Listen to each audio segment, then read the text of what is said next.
de inicio del seminario. Gracias a todos por estar pendientes.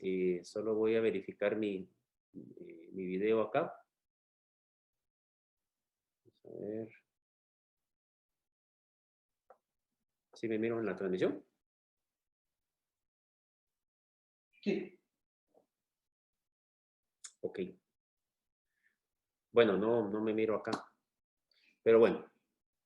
Buenos días a todos. Es un gusto saludarles. Pues gracias por todos los comentarios, por estar al pendiente de nuestros webinars, de nuestras conferencias. Es un gusto poder estar con ustedes nuevamente en este maratónico y complicado mundo de las normas de salud y seguridad ocupacional.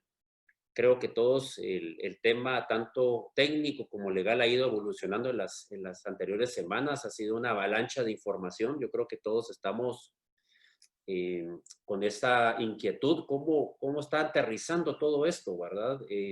Existe ya bastantes dudas de los clientes de que entonces, ¿qué hago? ¿Le hago caso al 146-2020? ¿Le hago caso al actual 79-2020? Entonces, una de las cosas que tenemos que entender, pues, que estamos sobre una regulación casuística, una regulación legal sobre la marcha. Las condiciones de la ciudadanía y del gobierno, pues han ido cambiando las políticas. En teoría, el 146-2020, pues nos permitía el desescalamiento del confinamiento y la reapertura de actividades, y esto nos permite, pues digamos, como que ya ver una luz al final del túnel para efectuar una reapertura condicionada. Obviamente, los procesos que se necesitan y que se requieren digamos, en las empresas, en los colegios, en las oficinas, en bodegas, en todo ese tipo de empresas, pues van caminando día con día. Entonces, es importante que ustedes tomen nota de este tipo de seminarios, que tomen nota de la información que se brinda acá y que estén ustedes al pendiente de los cambios, ¿verdad? Inicialmente quisiera decirles que este 79-2020 pues ya son reglamentos de diferentes ministerios. El tema del día de hoy es el del Ministerio de Trabajo y Previsión Social. El que hicimos hace aproximadamente 10-15 días fue del Ministerio de Salud. Entonces, para que entendamos por qué este tiene un número menor digamos, el número de acuerdo al otro, y es porque son de diferentes ministerios. Entonces, bueno, gracias a todos. Tenemos ya más de 100 participantes. Les agradecemos su preferencia y su tiempo con nosotros. Voy a presentarles nuevamente al licenciado Rodrigo Valdeavellano. Licenciado, ¿estás por ahí?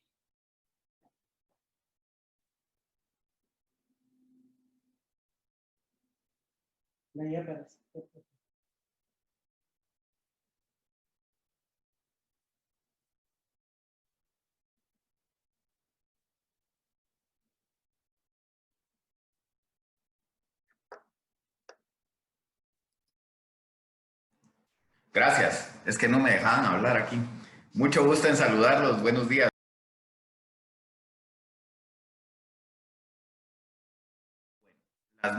En cuanto a las normas complementarias de salud y seguridad ocupacional que vamos a hablar el día de hoy, vamos a hacerlo como les prometí desde un punto de vista práctico, con un enfoque organizacional, no personal. Los temas que vamos a tocar van a ser los siguientes.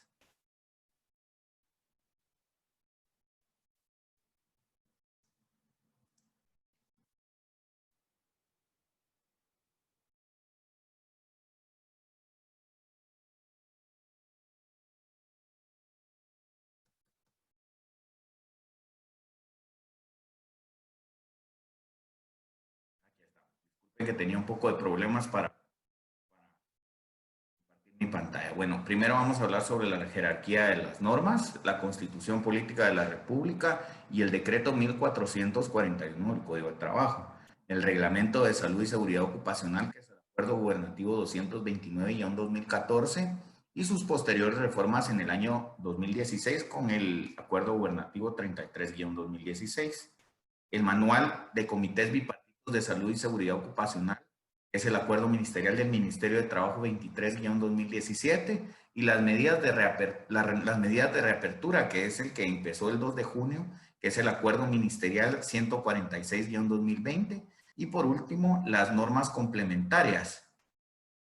Y las normas complementarias al Reglamento de Salud y Seguridad Ocupacional, que es el más reciente, de fecha 18 de junio, mediante el acuerdo 97-2020, que es lo que está ahorita pues de moda, ¿verdad? Inicialmente vamos a ver la jerarquía de las normas. Esta es la pirámide de Kelsen que yo les hablaba. En un inicio vemos la Constitución Política de la República, junto con las normas de derechos humanos. En materia de derechos humanos, hay quienes lo ponen a la par, hay quienes lo ponen arriba, hay quienes lo ponen abajo. Miren, la verdad es que para efectos del día de hoy vamos a dejar las normas de derechos humanos internacionales por un lado y nos vamos a enfocar puramente en la normativa nacional. Está el Código de Trabajo o Decreto 1441. Luego viene el Reglamento de Salud y Seguridad Ocupacional y las nuevas medidas complementarias, que son acuerdos gubernativos. Entonces aquí viene la diferencia entre los acuerdos ministeriales y los acuerdos gubernativos. Luego viene el manual de comités bipartitos de salud y seguridad ocupacional, o también el 146-2020, que este era un acuerdo ministerial. Y por último vienen las sanciones, que también vamos a enfocarnos en este tema porque en este último acuerdo gubernativo surgieron nuevas disposiciones con relación a las sanciones. Y empezamos con la Constitución Política de la República. Tiene 35 años, me gustó esa foto, pero dice 25, desde hace 10 años. Está vigente desde el 14 de enero de 1986. Tiene 3 partes, la dogmática, la orgánica y la pragmática. La pragmática por un lado, y nos vamos a enfocar en la dogmática y en la orgánica. El área dogmática nos hace referencia a los derechos humanos, y dentro de los derechos humanos, pues se establece en sus artículos conducentes lo que es la salud y seguridad en la sección 7ª, salud y seguridad y asistencia social, en el artículo 93, y en el 101 lo que es el trabajo. Realmente no hay una disposición constitucional que una las dos disposiciones, o sea, salud y seguridad en el trabajo. Sin embargo, sí, la ley no impide el hecho de que puedan mezclarse estas dos situaciones, a raíz de que también es una exigencia a nivel internacional por parte de la Organización Internacional del Trabajo. Los derechos sociales, ¿verdad? Que también está contemplado el trabajo como un derecho social. La salud, la seguridad y la asistencia social en el artículo 93, en el 101, ¿verdad? Y por último, vemos el artículo 183, literal E, en donde nos habla de que el organismo ejecutivo tiene la potestad de establecer las leyes y las normas que considere pertinentes en función de cumplir y hacer, de su mandato de cumplir y hacer que se cumplan la Constitución y las leyes. Entonces, ese es el fundamento constitucional de lo que va mientras seguimos bajando o desescalando en la pirámide de Kelsen. Luego viene el Código de Trabajo, que es el decreto 1441, que fue aprobado durante el gobierno del presidente Arévalo, y está vigente desde el 5 de mayo de 1961. O sea, ahí ya no era Arévalo el presidente, pero sin embargo, este de 1961 nunca derogó el decreto 330 del 1 de mayo de 1947. O sea, como que simplemente lo absorbió. Por lo tanto, no podemos decir que está derogado el acuerdo que habló inicialmente de lo que era la higiene y la seguridad en el trabajo. El acuerdo gubernativo del 28 de diciembre de 1957 surge finalmente un reglamento específico que se llama Reglamento General sobre Higiene y Seguridad en el Trabajo. Sin embargo, está tan poco desarrollado que es más comparable con el reglamento de jornaleros, que fue la primera normativa laboral que nosotros tuvimos en 1877. En el título quinto, el Código de Trabajo hace referencia específicamente al área de higiene y seguridad en el trabajo y constituye desde el artículo 197 hasta el 205. Les recomiendo leerlo, son aproximadamente 3 páginas, pero tiene un contenido muy sustancioso y de ahí pueden observar ustedes de dónde se origina toda esta normativa que está tan de moda últimamente. Y finalmente, pues, como vimos, esto se hizo en 1961, después llegamos a 1957 y esta historia continuará. Posteriormente, 58 años después, es decir, lamentablemente la salud y seguridad ocupacional se quedó muy engavetada. Surge el Reglamento de Salud y Seguridad Ocupacional actual, que es el Acuerdo Gubernativo 229-2014, que está vigente desde el 8 de septiembre del año 2015 y fue reformado desde el 13 de enero de 2016. Es una ley vigente, positiva y ejecutable, ¿verdad? Es decir, tenemos 4 años, 5 meses, 11 días y un par de horas. Si estamos a las 10 de la mañana, 10 horas, 5 minutos de que está vigente este Reglamento de Salud y Seguridad Ocupacional, por lo que en teoría no debería de haber excusa para no estar cumpliendo con este tema en los centros de trabajo. Este también deroga el Reglamento General sobre Higiene y Seguridad en el Trabajo del Acuerdo Gubernativo del 28 de diciembre de 1957 y ya desarrolla mucho más la normativa de salud y seguridad ocupacional en 559 artículos. La verdad es que es bastante grande, pero muchos de ellos fueron reformados en 2016, lo que causó cierta incertidumbre. Ahora, yo particularmente veo un problema en este cuerpo legal. Aunque está bastante desarrollado, lamentablemente es sustantivo, pero no es adjetivo. Es decir, nos dice el qué, pero no nos dice el cómo. Entonces ahí es donde el Ministerio de Trabajo se mira en la obligación de tener que desarrollar guías y otros tipos de acuerdos para decirnos el cómo. Y a raíz de eso es donde nosotros vamos a ver que se desarrolla el 79 algunos acuerdos que vamos a ver más adelante. Por ejemplo, el Acuerdo Ministerial 23-2017. Aquí mis colegas se van a enojar porque les voy a dar un chivo muy importante. Es el Manual de Constitución, Organización y Funcionamiento de los Comités Bipartitos de Salud y Seguridad Ocupacional. Es un acuerdo ministerial del Ministerio de Trabajo. Si ustedes quieren buscarlo, lo pueden encontrar. Ahí les dice cómo se debe de constituir y cómo se debe de manejar adecuadamente un comité bipartito de salud y seguridad ocupacional. Es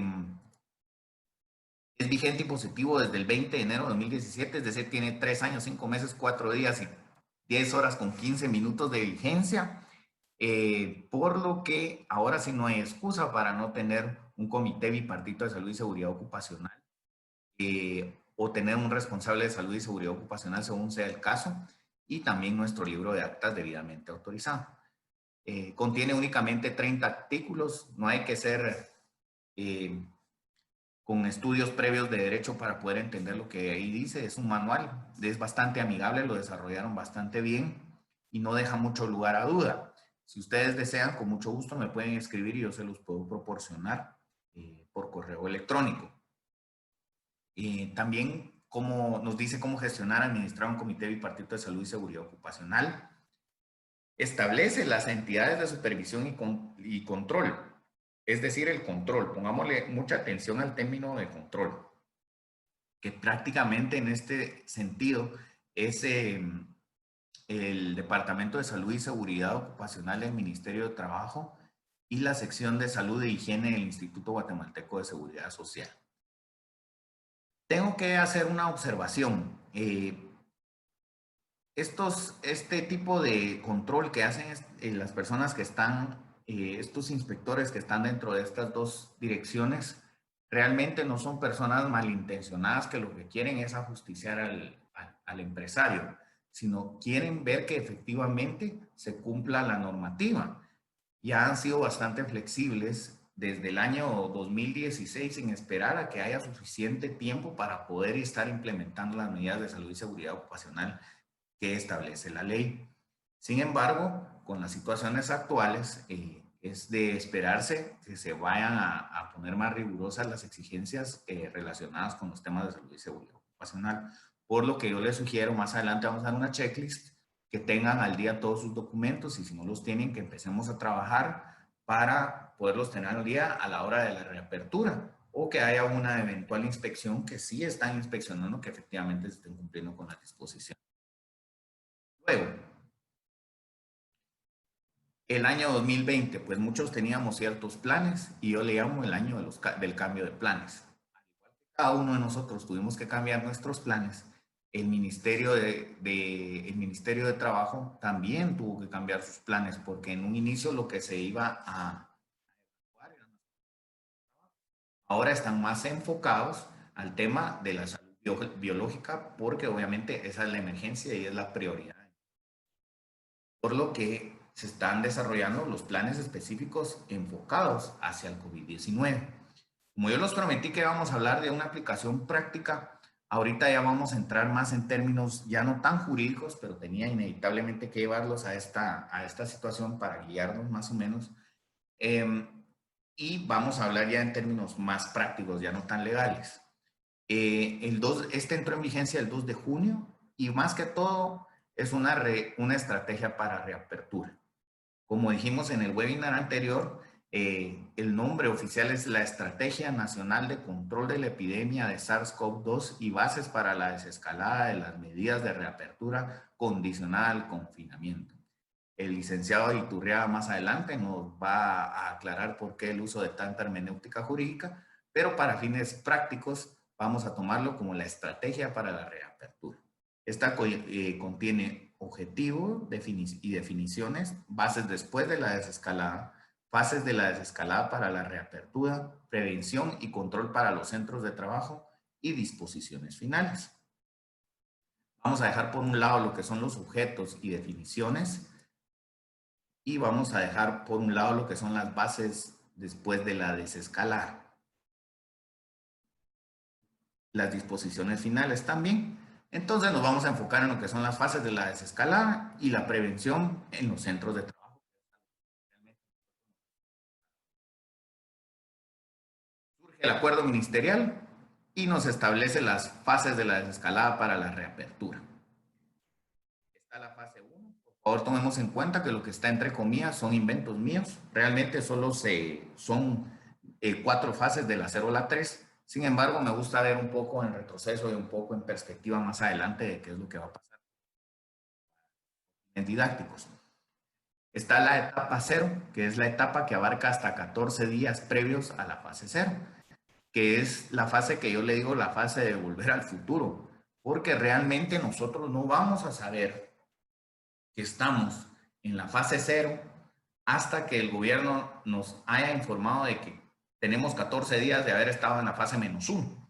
Es decir, ahorita no les puedo decir ni siquiera si estamos en la fase -2 o -3 o -4. Yo tenía la esperanza de que este fuera a ser un mejor mes. Lamentablemente, anoche nos enteramos de que ha sido el peor, en términos numéricos, ha sido el peor, en términos de contagios, ha sido el peor día. Entonces, todavía no podemos establecer si ya llegamos o no llegamos al pico. Entonces, esa es la fase -1. Luego viene la fase 0, que es la preparación.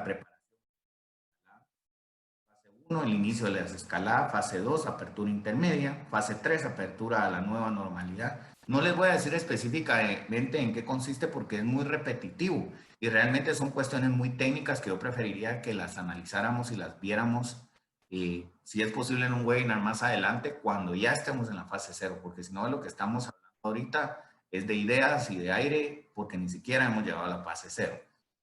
Luego viene la fase 4, que es lo que yo le llamo la nueva normalidad, que es un término que aunque no le agrada a todos, es un término que ya está acuñado dentro de la ley y comúnmente se utiliza en términos internacionales. Así que vayámonos, aunque no nos guste, vayamos acostumbrándonos a este término, porque les voy a explicar en qué consiste.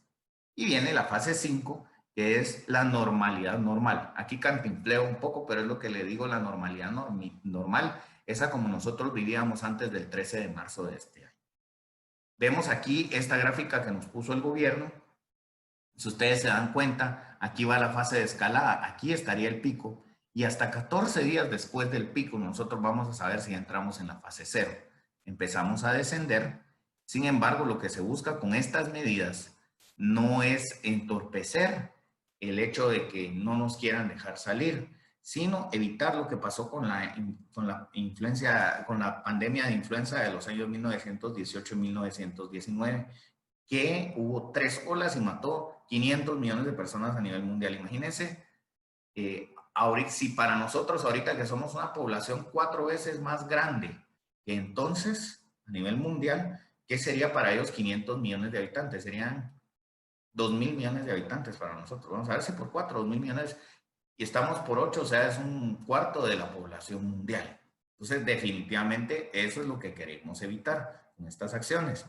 Entonces, lo que se busca con estas fases de reapertura es que descendamos a tal nivel de que ya la pandemia ya no tenga chance de volver a tirarnos una segunda ola mucho más peligrosa o una tercera incluso, ¿verdad? Entonces, la nueva normalidad consiste en esta parte de aquí, miren. En esta parte consiste la nueva normalidad. Que nosotros durante un ínterin de tiempo considerable te mantengamos la curva plana. ¿Ya? Y la normalidad normal sería donde definitivamente el riesgo ya fue controlado, ya existen tratamientos eficientes, ya hay una vacuna y no pase a ser más allá de una gripona, como bien dijo el presidente, a principios de esta pandemia. Luego, aquí tenemos que hacer énfasis en el tema de la prevención y el control de los contratos en los centros de trabajo, perdón. Es muy importante, pero yo considero que lo más importante de todo el acuerdo ministerial es el artículo 12, y es específicamente en estas áreas que nosotros tenemos subrayadas. Los empleadores deberán de cumplir con las siguientes normas. Registro de la empresa para el de información de los protocolos y actividades sanitarias dentro del trabajo. Esto implica que necesariamente los protocolos tienen que estar documentados, porque tenemos después que presentarlos para que en la fase de reapertura nos autoricen a reaperturar nuestras organizaciones. Entonces, si no lo tenemos, empecemos a trabajarlos, porque no vamos a esperar a que empiece la fase 0 para nosotros empezar a trabajar este tema. Hay tanto trabajo a nivel gobierno en este momento que la verdad está costando un poquito que las cosas caminen. Entonces, yo les sugiero que empecemos lo más con la anterioridad posible. Por ejemplo, ayer estuve escudriñando en la página nueva del Ministerio de Salud Pública y Asistencia Social, de que con el cambio de ministro como que inmediatamente subieron una nueva página y todo se actualizó y se puso más bonito. Sin embargo, hasta ayer a las 22 horas, este ministerio no había socializado este procedimiento.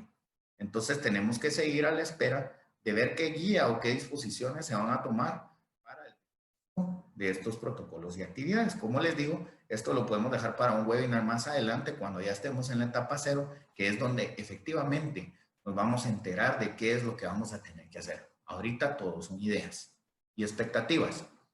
Luego viene el acuerdo gubernativo 79-2020. Si se dan cuenta, el anterior es un acuerdo ministerial. En su rango es un poco más bajo.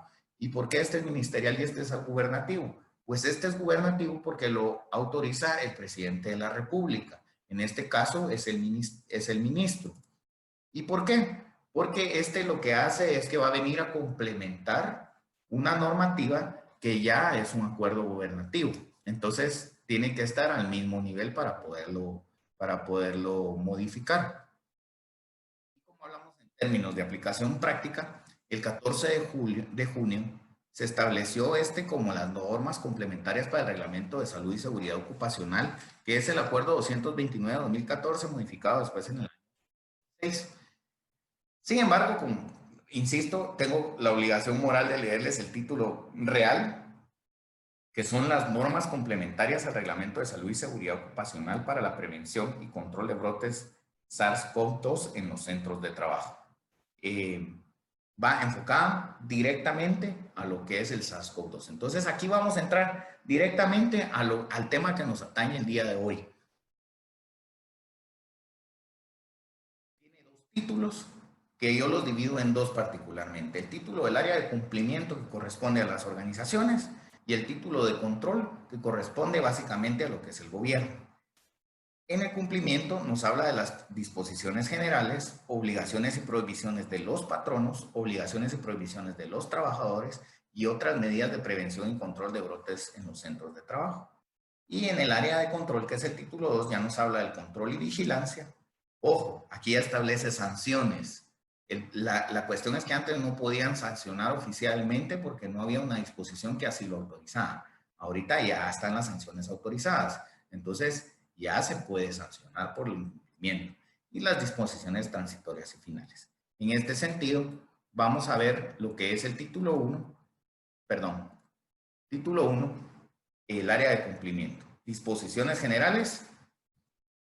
Vamos a ver lo que en lo personal me pareció más interesante escudriñando la ley. Sin embargo, les repito, si ustedes no lo tienen y desean tenerlo, me pueden escribir y con mucho gusto yo se los hago llegar. No es tan grande, también les recomiendo que lo lean. En 20 minutos lo leemos, tiene 19 artículos. Y el más largo es el 13. Establece implementación obligatoria en todos los centros de trabajo del país. Entonces yo lo pongo así en cursivo porque estoy citando. Ojo, en todos. No importa si usted tiene un empleado, no importa si tiene 30,000 empleados.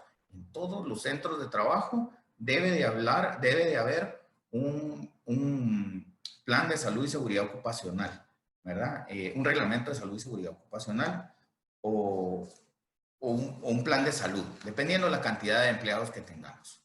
También constituye un mínimo de garantías de salud y seguridad ocupacional. Entonces, miren, la ley siempre le va a establecer mínimos. Sin embargo, esto no le va a garantizar que usted esté dando la mayor protección a sus colaboradores. Entonces, aquí tenemos que hacer, yo siempre he sido de la idea de hacer más allá de lo que nos piden. Recuérdense de la frase, lo demás nunca está de menos. Entonces, si le dice mascarillas de tela, pues si usted tiene la posibilidad de darle mascarillas N95, perfecto, déle N95, porque usted está cuidando a su gente y se está cuidando a usted mismo como empresario, por ejemplo, ¿verdad?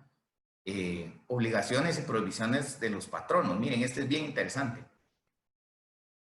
Deben de establecerse protocolos con un mínimo de garantías de salud y seguridad ocupacional. Y aquí ya nos habla de los protocolos. Sin embargo, veo un problema. Nos dice el qué, pero no nos dice el cómo. Entonces aquí es donde nosotros tenemos que asesorarnos de personal técnico capacitado en el tema para que nos diga de qué forma podemos implementarlo y que no sea de forma empírica, para que sea eficiente y a la vez eficaz. Me explico. Que tenga las funciones que se espera, es decir, que los colaboradores en la medida de lo posible no se contagien, pero que tampoco esto represente una carga económica considerable para el bolsillo. Bueno, considerable siempre va a ser, pero algo que no solo las empresas y las organizaciones tienen mucho tiempo de no abrir y están en situaciones económicas complicadas, lo que se busca es que haya un balance, ¿verdad?, entre el riesgo y las medidas que vamos a tomar, de manera de que no sea tan caro para el empresario, pero que tampoco pongamos en riesgo a los colaboradores. También es importante notar el hecho de suspender a los trabajadores sin seguir las medidas sanitarias por COVID en caso sospechoso confirmado por el Ministerio de Salud Pública y Asistencia Social. Miren, yo he buscado y hasta el momento no lo han publicado, me imagino que están trabajando en esa guía. No estoy diciendo que no lo hayan hecho, sino no lo he encontrado. Tengo una semana de estarlo buscando. Yo no he encontrado cuál es el procedimiento del ministerio. Hay procedimiento del ICS, hay procedimiento del Ministerio de Trabajo, hay procedimiento de la OIT, hay procedimiento de la OMS.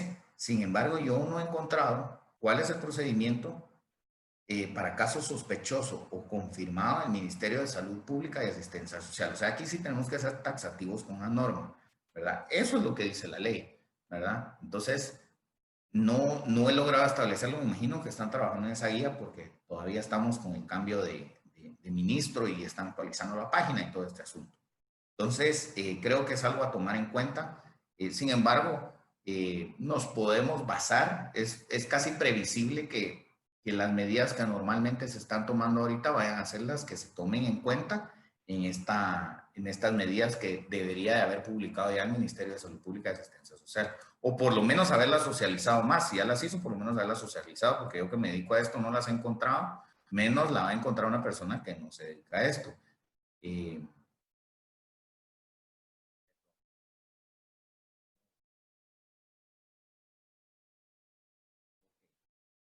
En que a veces se me traba un poquito este asunto.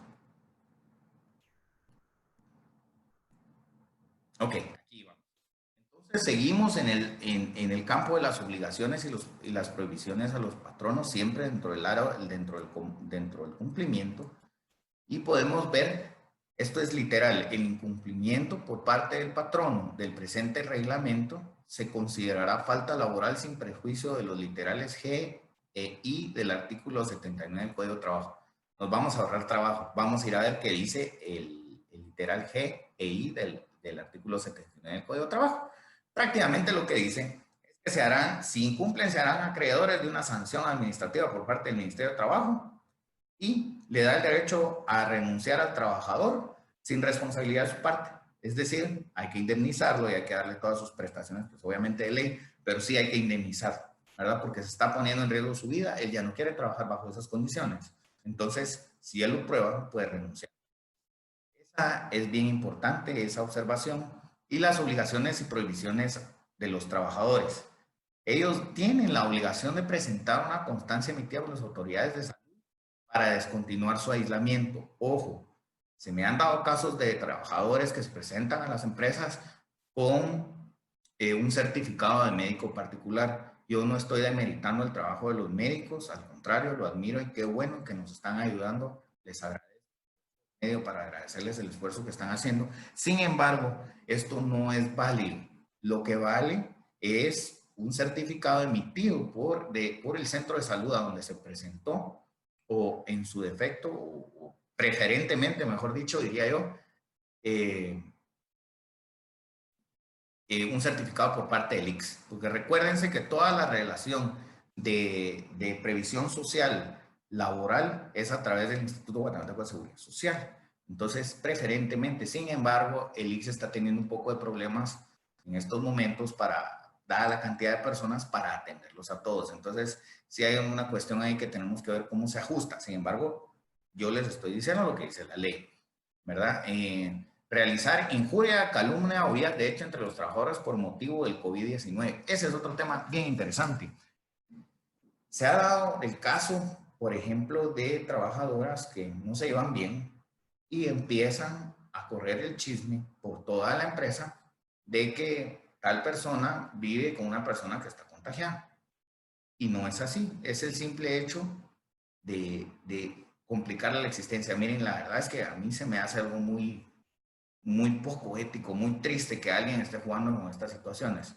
Lo bueno es que ya este acuerdo nos faculta para considerarlo una falta laboral sin perjuicio del derecho a despedir al trabajador. Así que quien nos esté causando problemas por estas situaciones, simplemente por algún tipo de venganza personal, una desaveniencia que tengan, nosotros como patronos tenemos la facultad de poder despedir a este trabajador que nos está causando una inestabilidad dentro de la empresa.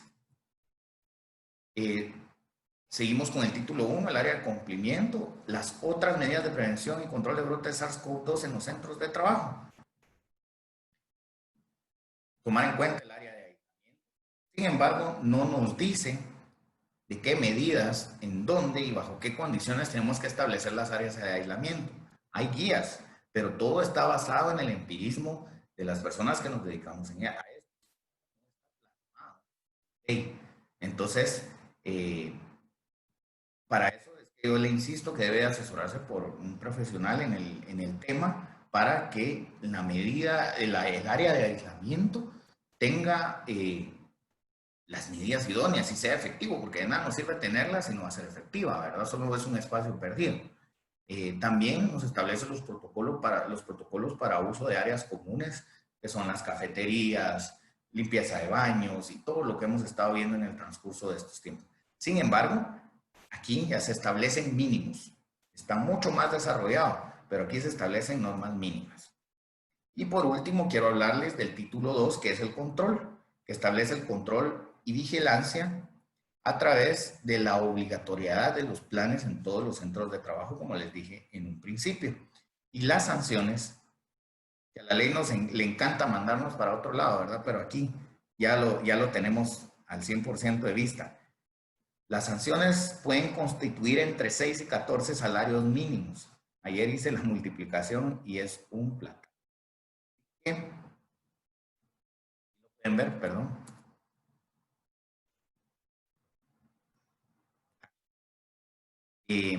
entre 16.950 quetzales. No me deja verlo. Aquí está. Casi 40.000 quetzales por falta. O sea, no se está tomando en cuenta la reincidencia, sino por cada falta que nosotros cometamos. Según el artículo 272, literal D del Código de Trabajo. Pueden revisarlo ahí si ustedes quieren verlo, y si no, con mucho gusto también se los puedo proporcionar. Ahora, en el Acuerdo Gubernativo 79-2020 vamos a escudriñado la ley, vamos a leer entre líneas, porque la ley también tiene sus tips y sus secretos. Fíjense que es bien curioso, porque dentro de el artículo 3, dentro de los 21 literales que tiene, llega hasta el T. El literal D, que es el número 12, nos habla. Por eso es que ahí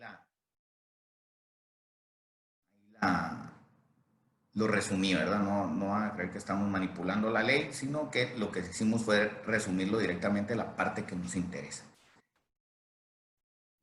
Vamos a ver, el número de los monitores en el centro de trabajo debe determinarlo de forma técnica un experto que cumpla con requisitos de ley y esté debidamente registrado en el Departamento de Salud y Seguridad Ocupacional. ¿Por qué? Porque todo lo que se haga a partir de este 79-2020 debe de ir firmado por un responsable, que debe de ser un profesional y debe de estar registrado. Ojo aquí ya no podemos hacer las cosas de forma empírica. Aquí ya alguien registrado lo tiene que autorizar e implementarlo posteriormente. Si usted no tiene un plan de salud y seguridad ocupacional todavía, posteriormente este plan, implementarlo al plan de salud y seguridad ocupacional ya formal de la empresa más adelante, porque obviamente lleva más tiempo. Finalmente, los invito a participar, a seguirnos en nuestra página de Safety Operational Systems. En Facebook, dennos un like, y nosotros constantemente estamos compartiendo información de importancia. Esto de hecho lo compartimos la semana pasada, y así cuando sale algo interesante ahí es donde nosotros lo divulgamos para compartir el conocimiento y que todos estemos al tanto de las posibles dudas que puedan haber en la ley. Denos un like y síganos, y van a poder tener estas cápsulas informativas. Les prometo que tampoco los vamos a atosigar con tanta información, sino es con las cuestiones técnicas que debemos de tomar en cuenta.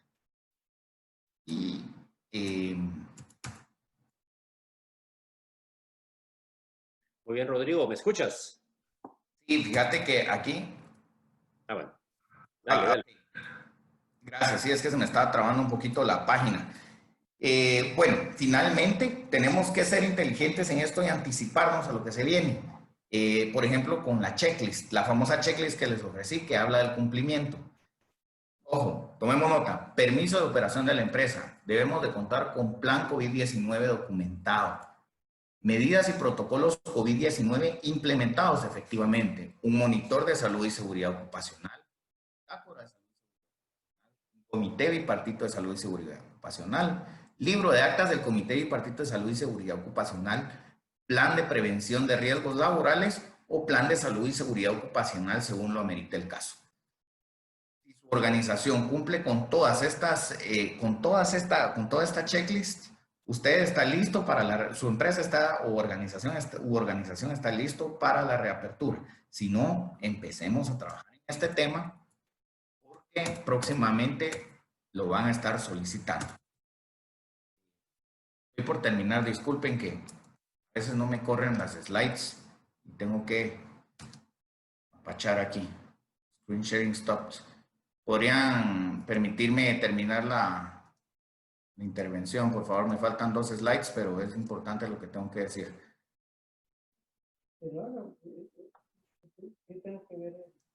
Bueno, Rodrigo, te damos el tiempo que te falte. Gracias, sí, aquí estamos.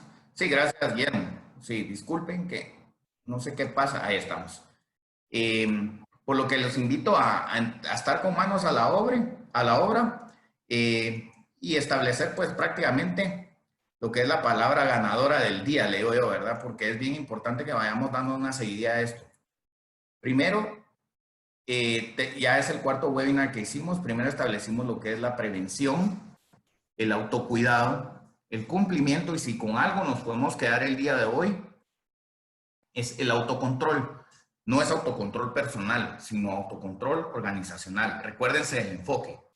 Tenemos que no esperar a que venga el Estado a controlarnos a nosotros. Controlemos nosotros mismos como organización para hacer bien las cosas, y que el día de que el gobierno venga a establecer su control, nosotros estemos con toda nuestra checklist completa y no tengamos ningún inconveniente. Muchas gracias por su atención. Recuerden que el conocimiento que no se comparte pierde su valor, y el conocimiento es poder. Por lo tanto, los invito a que compartamos conocimiento para poder ganarle al COVID-19. Les agradezco mucho. Gracias, Guillermo. Podemos seguir con tu parte, te lo agradezco. Muy amables. Gracias, Rodrigo.